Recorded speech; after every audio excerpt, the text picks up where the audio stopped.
What's up gang, welcome to the new video and don't forget to smash that like button. Almost morning man, no one is around. Look at the view of the sky. Wow, कस्तो दामी देखेको morning views यस्तो हुन्छ है। अहिले चाहिँ मान्छेहरु धेरै आउँछ त्यही भएर अलि बिहान छिटै आउनुपर्छ। बिहान उठेर रनिङ गरेर भ्याएपछि यसो बसिरहेको थिएँ, भलिबल खेलेको देखेँ। मलाई पहिलेको याद आयो के मैले यसरी नै ठुलो भलिबल हेर्थेँ, खेल्न त त्यस्तै हो। अनि त्यसपछि रुममा यसो हेरेको बिस्तारा नमिला भनेर बिस्तारा पनि मिलाएँ। बिस्तारा मिलाइसकेपछि कपडा खोलेर अनि त्यसपछि होम वर्कआउटतिर लाग्यो पुरै। आज चाहिँ पुरा एक्सर्साइज सोल्डर र लेगको हान्ने भनेर सोचेको थिएँ। अनि लेगको चाहिँ बिहान रनिङ हानेर स्क्वाड हानी भएको थिएँ। अनि लेगको चाहिँ भ्याइसकेको थिएँ क्या। गर्मी भयङ्कर छ अनि पसिना पुसेर फेरि सोल्डर हान्न थालेँ। क्यामेरालाई एकछिन लाज लाग्छ भिडियो नखिच न भने है, त्यही पनि यसो वेटेड प्लेट के लिएको थिएँ फेरि भिडियो गर्न थालेँ। ल ठिक छ भनेर त्यसपछि फेरि मैले सोल्डर रेस हानिदिएँ, झ्याम्की हानेको सोल्डरै गल्यो। अनि फेरि पसिना ल्याप गरेर पुसेँ अनि फेरि सोल्डर प्रेस झ्याम्की स्लो मोसनमा हानेको फेरि फास्टमा।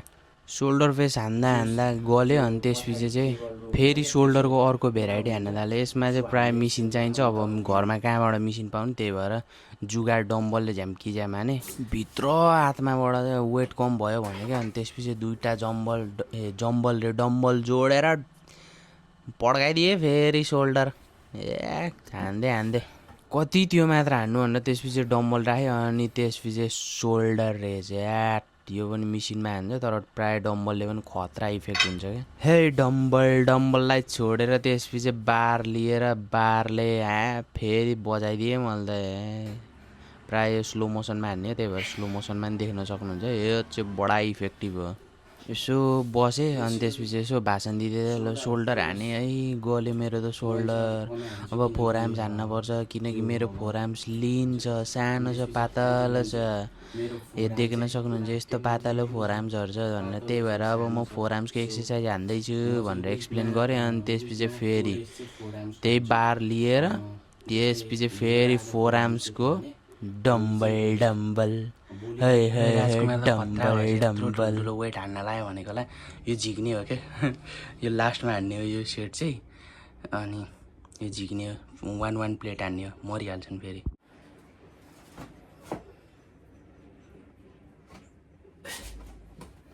युट्युब, इन्स्टाग्राम, फेसबुकबाट चाहिँ आइडिया लिएको फोर आर्म्सको लागि एक्सर्साइज बजाइदिएँ। त्यसपछि बार अब यो चाहिँ धेरै वेट हान्न नसक्दो रहेछ, हातको नारीमा दुख्न थाल्दो रहेछ। अनि पहिले दाइहरूले पनि मलाई यो सजेसन गर्नुभएको थियो कि यसरी हान्नुपर्छ भाइ, फोर आर्म्स बढाउनु छ भने अलि यो अगाडिको फोर आर्म्सको लागि चाहिँ अलिक कम वेटेड हान्नुपर्छ। त्यसपछि भित्री फोर आर्म्सको लागि चाहिँ तिमीले जति वेट पनि हान्न सक्छौ त्यो त गाह्रै हुँदैन भन्न थाल्यो। फोर आर्म्स त्यसपछि पट्याङ वेट हानेको र पुरा फोर आर्म्स गल्ने गरी हाने। अनि त्यसपछि एक्सर्साइज कम्प्लिट गरेर स्ट्रेच गरेर त्यसपछि चना पकाएको थिएँ। चनामा ट्याक्क बदाम हालेर चल्दिएँ मामासँग व्यापारतिर। आउनुहोस् लिनुहोस् 500 को दुईवटा है।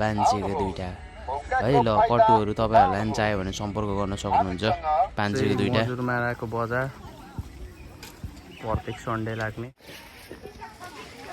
वाइड एङ्गलमा सो म चाहिँ मजुरमाराको बजारमा आएर यहाँनिर टमाटर र प्याज सस्तो दिएको छ भन्ने थाहा पाएपछि 100 रुपियाँको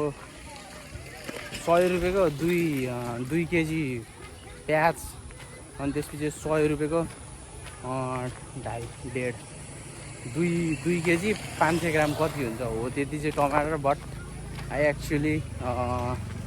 जस्ट बाई विथ 50 रुपिसको मात्र किने।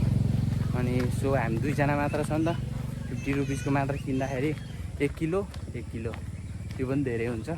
कति दिनमा खाएर भ्याउने थाहा छैन। टमाटर चाहिँ बिग्रिन्छ, प्याज चाहिँ बिग्रिन्न।